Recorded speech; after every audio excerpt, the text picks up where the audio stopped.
Thiên thu tìm mình lâu ngày sáng ngày thì kami hai kaming choya ko hai anin suk noya an trong traya an lampui sol hai sana kameran zong chen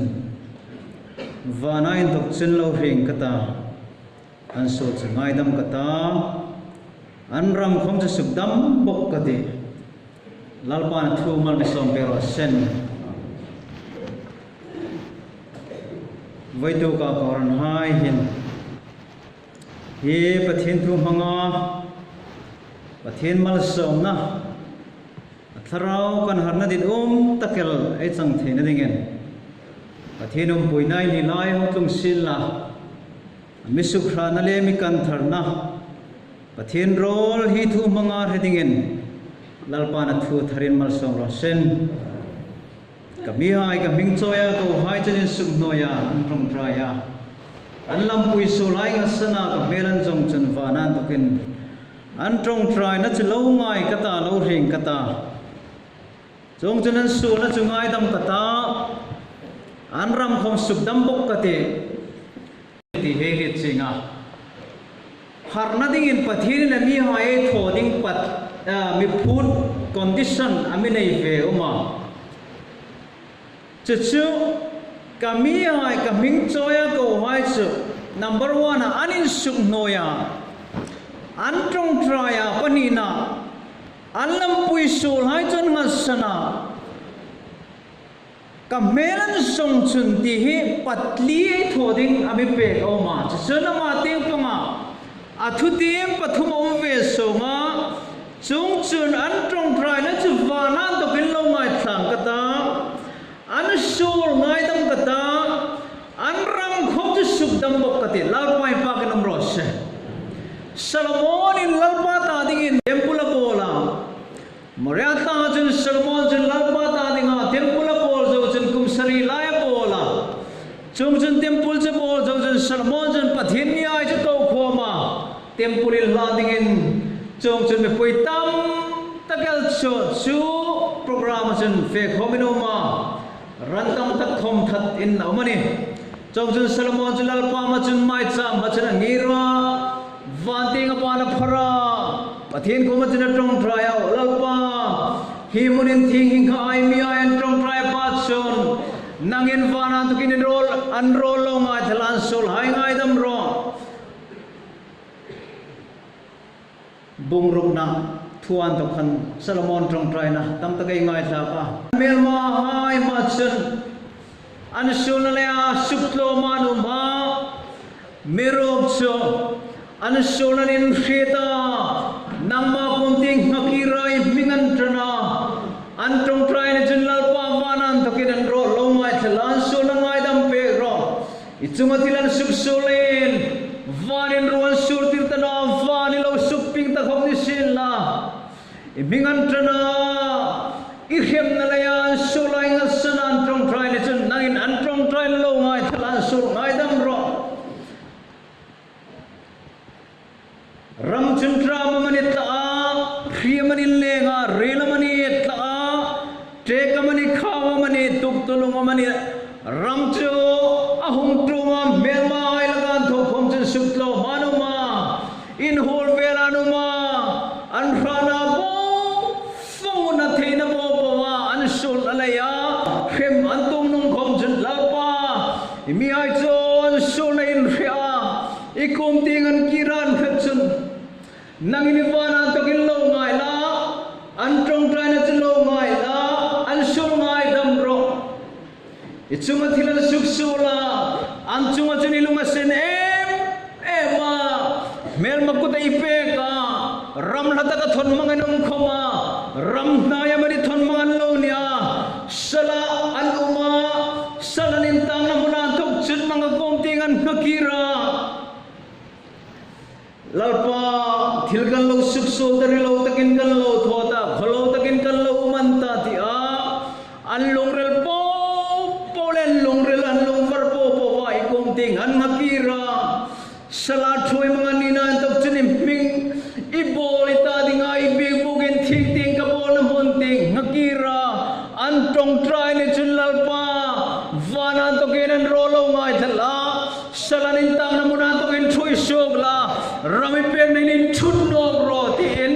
Solomon tiu temple jalal pata dingin Atlanta cita kacon lalpata dinga temple lanzo chun me poi hai intingan in loya cita kan Solomon kam intingan loy kirveta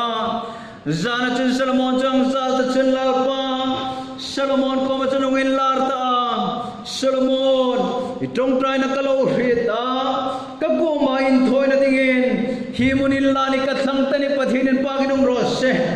van hai ka khara van hai kalo supinga ru hai lo surtano a anole khaurin raman lo fakseta ramcho suksidin lo tasilna khipuin lo noi talang khom anole kabiai cho melma puta salin lo intang tani ai sil la khom itong try na ka hita chulai chun ka sum net tani kami hai kaming choya ko hai jiri sum noya antong trial na pui solai chang sana kamelan jong chun vana togin antong trial na chulo mai chang kata ansu na ngai dam kata anram khom suk dam no kate pathirin pa dum ros Solomon tong trial na chunal panalo donta ni ros kami ajan lo suk solani komen him kate warning ani malsom nalalpan amate pangathuti ma pexing lai khan hing thuti mai hi anposin na chon khitam takin rem kata sugnam kata salagom katir dok tingani ti chene arhem ding thu hai ko lo rilok warning ani merok chuka remna ain to kan sulain hisoka kayan yung zong pa pachon itong try na chuka lo mai sakta thutsum karingum na laya inpu inpa Abraham Isaac ko matulong subdet na dingin itong try na kalohit ngaidam katisiya subdam katisiya Israel ay mikomo pathin tulung asana kirno ka ngasan nowa kirno lakan nilain ankomo pek ti rejing sila kom atutulung ringum nalain pathin tunalungin sinale zangay na jambi ay tadinga suglang nog dingin asilo Solomon ko masan pathinin thu asuk dentani ringum lovinum lakin lako lalpat lansan lakin lako tutlunga mi mantu pathin chendang leke ngaidam dingin misuk rata mi kan loka misuk dam no lak dingin pathinin nang leke ta dingin poisonin zamai na banala para lalpa pathin chen kami hai kaming choya ko hai kami hai kaming choya ko hai anin suk no ya ti katrong try na sil lalpa ko ni hingi kan ya mi ai thupuin harnakan na ya imingin pa nga revival tum na le ande dum na ri khom ha ababang te inga manai koranain kan sukso lalpani thume pe chun nangin suklo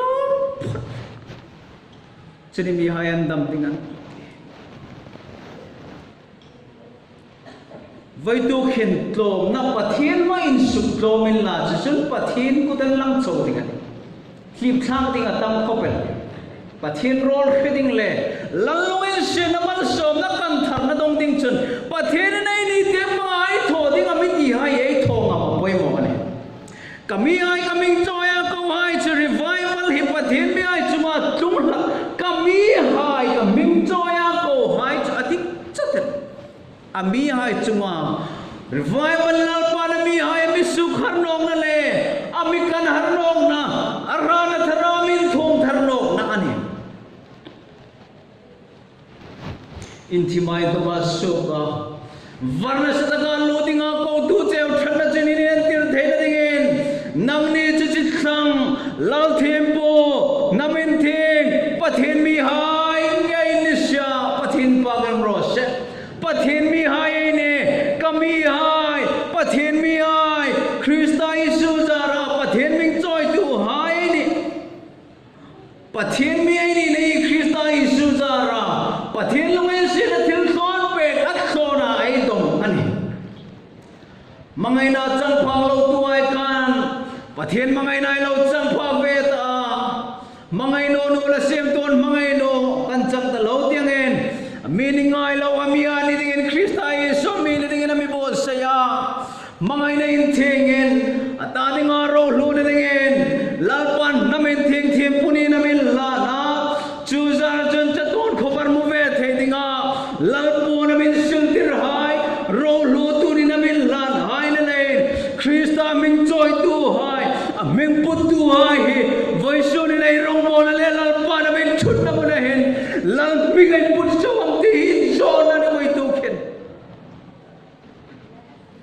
pathen mi ai ni nei Krista ni na thara mi pe kan ya pathen in nawa mi bo se ne helwe me ma pathen in nawa mi bo se na zare na mi ni la rong bo tu ni na mi la sa bu ani nawai ni nei voi su ni rong bo tu a korana he rong min bo tir tu ni ro se o local ai ni na da department ai ni na da headquarter ai ni na ai po po i rong min bo tir tu thara na mi pe tu thing zo no voi su ren na pa Yesu Krista zara nawa mi bo se ni rong min bo tir tu ni ro ro se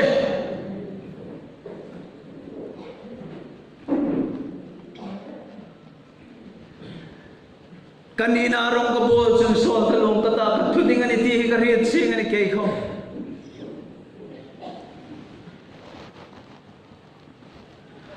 Krista ini ne he ani apoi mo chu nawa mi bo sei na le mi ni dinga mi bo sei ne korana ne sing apoi mo de o lal nawa mi se ma bo sei hai lal chu tlong por tu hai ming choi tu ni ne voi su nen Krista mi ngai choi zo no em in ka rel la ke khom ka pathen mi ai ni ne thengil la ka ming choi a ko ai ni na le lun nei ai thengil la ka ma chun ring ma ming ai rong bol to mi ro ta chan chin thapur to dinga mi si hai ne una wai voi to ken lal pa na mi se lun nei ai thengil hu hi alo tam em tanin ka pathen ngai san man lawa mani ta dingai ring hunai ai mangron lem man ta ti ding nom bo kane pathen mi hain pathen tu lungai bo si zo ta nama mi bo sei tu pathen chi na khom ai nei tlom deu te wa pathen ram sin to na ko mai tla da deu te wa una wai voi to khen nawa mi bo sei tu nawa mi ni naw ni na mi pe I mean ni tir na naw ka ni na hin rong ka bol no chun sabin ka tunok lak ding ani Krista cross puri rik puri ngai zo ta anung zui ko mi long na le mal som na le kin cha na ngai le man ta ti ding no bok ta ne Krista chona hadam na lungoi na ne ken voi to gen korana en mal som na me pe tu mal som na chona le hadam nai zong man ta ti ding nei ring do na he o masil le tu am nei nei tlan zong man ta ti ding no bok ne chunai chen Krista chol tum ne kin pathin mal som na chol ei tum nei chol thei chung no pathin than na voi to na tharin mu ngai ti wa ei rana le ei thei nai tho sok eng chapo thei ding ei ni no ti hi voi to khen pathin mai nin suk tlom ding ei ni tlom ding hi ei ni ti hi ni karil no pathin tu ei rina tamina zau deo de wa pathin ei rinan thuk deu deu in rita cho ai thim nai varna sang deu deu boka chung jing lai chon ai rina le varnain Krista thuoi na le Krista mai ngai tom na bi thui lu si no chon unawai pathin tu rin in fra na mi pe chung no ne pathin tu ai rin in Krista sala thuoi na le ngai tom na mu na bi thui lu ro se chuno chun rong bol thei chung no be ne kami ai kaming choya ko ai chanin sum no ya an trong traya lampui solai chan ngasana melan zong chon te voi to gen hi tu anin sum no ya hi long rel Krista Yesu ambo kanang niom ros ama chin pathin ang ma pathin thuat la chutil thak la ro la ngai no Rimangain semen sungin na mali masuk lom talema. Voi tungin capaw na lein sang na pathin men lituan ni. Pathin rol redingin. Namun insuk lom ngay. Pathin may ning malaway niti in ritsi. Poy mo. Abraham ka. Sodom lalpan na subsiting lai ka na paan pa rin. Pathin ko masodom ay tating entrong train. Ngay talalpa, kay pilpule may famin kapig pop that season karolo ngay tanong ro. Kay pilpule may famin kapig pop season tinaso na kanlalpa na rolo ngay saksak pa ni. Patinin pa kinong rose. Tapole isang na mo rin patin rol hitin do ah. Patin doon pa bantay chong no. Abraham lalpa, kay pilpule may famin kani ikaw kano'y mahin. Cucuin sini pun lalpan langkat lalpan Abraham rolang ay saka patinin Abraham rolang ay saka antol pay ni Rosi tol pay katin tol pay Philip sompek sompek antol Bihim ausang letil tote na yung malawasim laktule Bihim varale rinay kom suktom laktu patin may linsong kaining ay doa Suding kamay na ibog noon eh. Belsazar kumachon. Pathin lungin sinang tungchon kot parbogin pang anje ka mene parsinti wense ka. Rama me farle ay santi may popo ko kom nan chen mga thirjigil fete tu kamanong noa. Varna simlal panan tom tanil chukawina uma. Belsazar kumachon kaulutin uma hingin atitao nang lalpa sumno. Pathin chon ipane Nebuchadnezzar churam dam ro puina da milal na dam peka ro puina pek le chana machun mi po na po ai chan tin anin thina anom po thata anom po sukring laka anom po dom ka anom po suk noya ni sila ko lungre chong chapo awin sama lungre longal chapo taginom ta Allah na chung pandok chun deng sa kinoma oh merhim na highlight tok chun non manginom ta ramsa lungri lang humput ta aum namun ramsa bung tumay lai ni ta bong chalai lai chon lo peteringa chutaga chon lalpan achapo nales anai sang le ro puina to kan lalpan nukla kani tirin sing lai karen ro Ipane Nebuchadnezzar jumalal papatin kyut til to the ka mutole retu ni lai khali resa khamen onang kome suglu sug ai sug tom noa in ngai sama in ngai ro puya lalpa van pathin chukalen nang le nang chin choi sang talema lalpa ina bul be lai chi la khoma inumai hai ithai ke mai ilalai o in don na dingini mangpui bo mu thailo le khre thailo khin nei lo ai chi choi sama in pa ka van pathin trino len pathin chon irama bu ka itling tanone lalpan nang ko no ta che chuza chon Belsazar cho thatinong tani lalpa ma in ngai tlom no len lalpan buk chai tling tanoni nang ko ura oi hoi to pathin lo en sin le mal som na amadam na tharai nei no na dingen o pathin bai chapo na ding le o na ding ei nei no pilful le mai family ni tin ren lalrong boli ni sim tharai dio khai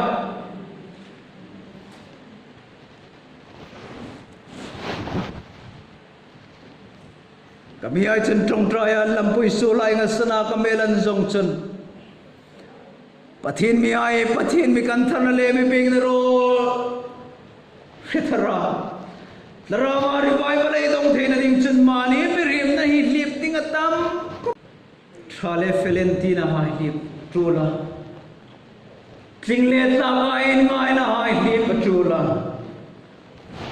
mine ka thothe lem le thore lem le fel be ngai na ai kom pathin ma chuna lo ting zo chong no a lip ta ka trula Pathian ti dan ne ka mani ti dan choi sang lem tum tlan na hai khom lip sa control ta una wai voi tu khin lal pa na moi zong el het tin lo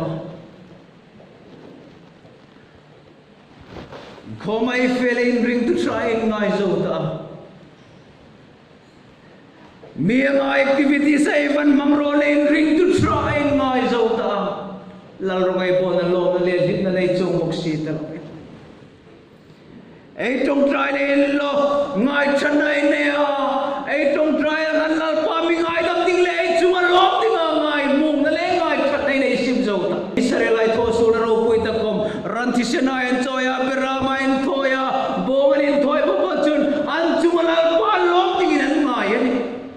an no lal pa lop chung no kamai ni suk noi ro ti mi hai ka bing choya ko hai anin suk noya an lam pui ri lo chumak sana masana ka melan zong chun ku chun ane lo ngai thang ta suk dam ka ti chong una wai voi do khin suk dam tu le ne tam ta omel Jeremiah trabla bong thum chang som li na Jeremiah chinemi Israelai ko machan elam pui ai fing ai ti wa jang so kai ti wa hong ro lal pa ko kirno kai ti trap pu mena mi Israel hai ko ma elam pui ro ai dik tan hong kirro lal pa ko ti kirai ti wa van pathin ma chunai kun le long re lai choi sam no kai ti sub da mai om no thena dingen oi Israel ong kirro ti Jeremiah chinemi hai fela merok che Israel ai chen lampui ri lo chen nga san tum chung no a an fe pa ngai dan fe sing thova merok che lalpa lungin sen na to pa top chen an tong ta thok ne salat thoi mangin an ma mira ma chen thoi mangin an ta chita ka chen an be dong te em an ti thu kai re babal salat thoi na no ma mira masal tawin ano ma purik takin puran na ya him na rengan na itano an sol me ma chol na hadam na sungilin fa velai sin la kom lalpa na pegraman lutan ole chol le hadam na na itano una wai boy tokin ring tu ai hilai tu itu min karil nguna karong bol na lalpan ko ran hai ramami pega na pa Yesu Krista ei ram lo ding ei lo ta no le ei lim thai ta no a ei ku dei ke ai angar zo ta pathe dei pa thai ta no Zion an ngai tu a mira ma chon pathe na nin pa thai no ni kha lalpan an thun rama raman lo lo le pathe na nin pa thai ta no ne una wai sol thun na no ya pathe nin pa kin lim mai no mai ni hadam na dengan zonga chona no chono babulan bagung pangai chen chona zonga sila man mo chono julai chona nin fa ga chona mo chono Solomon in lalpa mi ai chla ta ga mani nai ta ga mani khom ni sila an sola la ya sala choi manga nu khomen o sala nin tang na munan to ken hi temple ngati ngan trong traya an sola ngan sana an trong trai chen oi sula pana to gena an trong trai na ro chu ngai thala nangin an sula ngai dam la rami pek chi lo tir no ro ya trong trai na cho Israel ai chen babulana to gen Zion ngai nan sipa salanin ta an ni tinin resuk ta tutungan bo sen na ya kreman to nai ko manin resuk ta chita chol babulana to chen lalpa an ko ta an trong trai na lalpa ang ai sa pek tane voi tu inu na mai solin lalpa na pek chen lalpa na me pek ram lo phak ta lo ring tu lo ni chen voi tu ram thar lalpa na me pek lo ding in bo se de ba sim ding na ya in ria sim na lampui ro tu chu lo chon har na chang mai lo mai ni din rin tharai de ba Achanoni di rejing tuma chanalam pui ro tum chung lo mi chen har na chang chung mai no ni namunin ding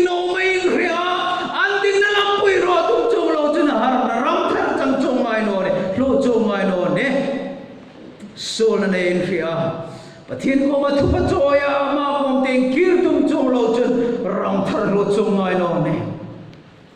zda sa ta ngai chun na mona into ke na na mona fritsi san sung tu lal pan ko le lal pan trong trai na ngai kha pe ka na sem ton am ting trong ri moi chola lu ngai hai Allah je ho min troi song no voi tu in lal pan ram thar lo tir no kane chulei chulei lam pu ai fi ngai ti wa voi tu khen lalpa kong tingkir lo kay tiyo vana in tukin lo ring kata hanso na ngai dam kata na ai voi tukin ko han hai ei kal choi na yen na nei tiyo va pathin ngai sak na kong ko min har tharai tiyo kai har na ding ha tame zona chulal pala ka in to atlan mangni tiyan ret singa kay male ne tui pui ni pelu ro tui pui sung re la pelu taong khan tui phone tui fin re tin phone lu pai chun sana chun khum zo ta lalpan nga pui len ta kala tira sana chidol ta nga pui sung atuk jin lalpa kong te nga kira imin wain to ka pai su kana ni sila ibigin ting nano pati log thuril na role ko main thoin lan kata thu katim ta len kati sandam na chulal pa itanitya pathin ko ting kiran surrender khan lalpan jana ko jindam nan thum tirno ka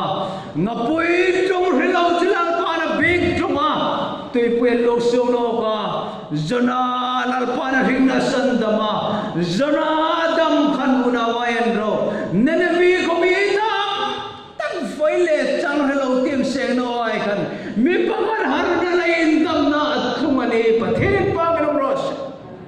vai tugin nang harla isira mi harlanti vai tugin harlam mi ai harlanti ti vai tugin is sain man na ding ni ros zona male man sing fel khan revival thumna ni zona kai thing ka te ti puin mi pero ti namon khan long mi ai dang nan sa thin pangram ros la pai thuang ta rin fe ka ti namon khan revival thum ko ane ora ai pai to khet lalpan thuramin sim lalpan ni te panga ami phut he thilin ta anila ngai chom le thunoi ro la amai lang cha lalpan mi be hoi ti lalpan mi ko hoi ti ring na mai ti hai chuding chen pathin ro ya pathin po na thar chang dingen bo sei tharin line over mane o sayon har la irana in bel ro voisurin pathin ta dinga ri boy rem the ta lo ai lo ni khomin pathin ta dinga ri boy rem no dingen o the within ting chang rem pe ka sola suma ore sola atan do ka sola nu na sukharang khan urawai ei sirami aida ei nundam lalpa pathin thuin mi behar se na arimoin mi behar se na ai lo ta vai do pathin pa na la kam sakni kana karulai kam so hai se na sun pun ka bang zo dingai tong trai na lei kamai tru sai por tru ne sinita kami hai khoman lul zo ta bingai na khoman nei zo ta na in ngai tom le thunoi rol put an chu lan ta thi atakin suk lang la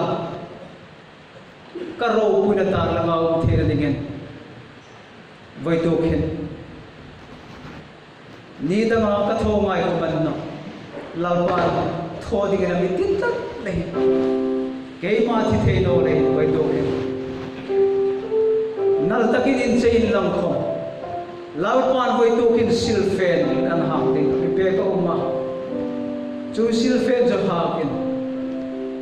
pathin in pa kin hong ro lalpa kom te kire ti ti kabi hai kaming choya ko vai an solai an hasana thupan choi chan lo mai Jun toy de on mangkanta lungril takin pathin malasok na dong dingen kami ay kami sugnoyan ngay karon riyan na dingin kami ay anin sugnoyan ngay nang ni kami sugnoyan na lalpa anlay moy na dingin chung kaitso moy dal tanno man trong try na ni hullo mang vengin ta lalpan em atit mga inalal po namin sa tira. Vito Krista is lumoy na di ganit. Kamoy ang remvetan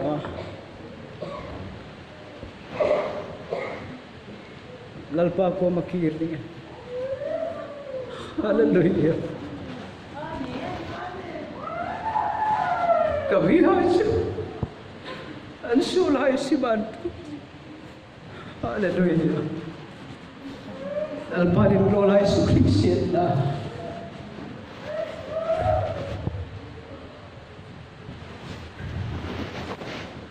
Mga inalang po ng siltse ko ni. Tiyan ko matungkran na naigati.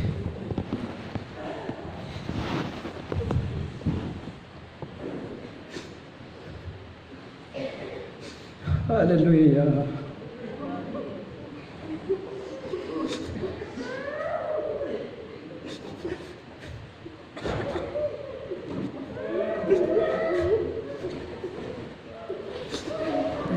Consoling. Ito maganda yung sa dalawa.